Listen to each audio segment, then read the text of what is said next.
हमें उनका वो सर्टिफिकेट की ज़रूरत पड़ेगी, क्योंकि वो सर्टिफिकेट अगर नहीं मालूम रहेगा कि वो पास करते हैं कि नहीं करते हैं तो हम कैसे उनका रिज़ल्ट दे सकते हैं। तो अब लेकिन इसके बाद अभी जो वर्तमान में एक बड़ी समस्या जो आ गई है, बड़ा संशय जो उत्पन्न हो गया है, वो बीएड अभ्यर्थियों की पात्रता को लेकर के हो गया।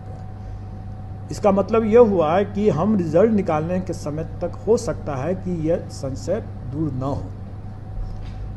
तो वैसी स्थिति में हमको इनका रिज़ल्ट को तो वैसे भी रोक के रखना पड़ जाएगा। अगर वो संशय अगर मान लेते हैं कि वो बीएड अभ्यर्थी माननीय सर्वोच्च न्यायालय में पुनर्विचार याचिका दायर कर देते हैं और वहाँ से अगर कोई एडमिट हो जाता है वो, तो हमें उसके लिए प्रतीक्षा करना पड़ेगा। तो वैसी स्थिति में हम रिज़ल्ट जो निकालेंगे, अब जो निकालेंगे वो हम लोग दो चरणों में एक तरह समझें कि आप निकालेंगे। पहले चरण में जो क्लियर कट मामले हैं उनके मामले को निकालेंगे, और दूसरे चरण में जिनका मामला डाउटफुल अभी है उन डाउटफुल मामलों को हम मेरिट लिस्ट तो कॉमन बना करके रखेंगे ही रखेंगे, लेकिन हम उनका डिक्लेयर नहीं करेंगे जब तक कि उनका वो संशय दूर नहीं हो जाता, उनकी पात्रता के विषय में जब तक दूर नहीं हो जाता। उनके लिए हम पद सुरक्षित रख सकते हैं, लेकिन उनको हम डिक्लेयर नहीं करेंगे। संशय दूर होने के बाद करेंगे। अगर संशय पहले से दूर हो गया तो हो गया।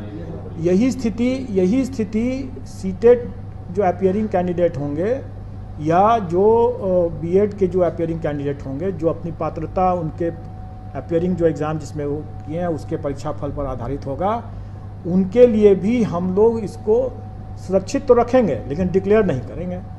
अब रही बात कि उनको अंतिम तिथि क्या मिलेगा, जिस तिथि तक उनका संशय दूर हो जाना चाहिए या उनका एग्ज़ाम का रिज़ल्ट आ जाना चाहिए। डॉक्यूमेंट वेरिफिकेशन की जो तिथि होगी वही तिथि हमारी अंतिम तिथि होगी।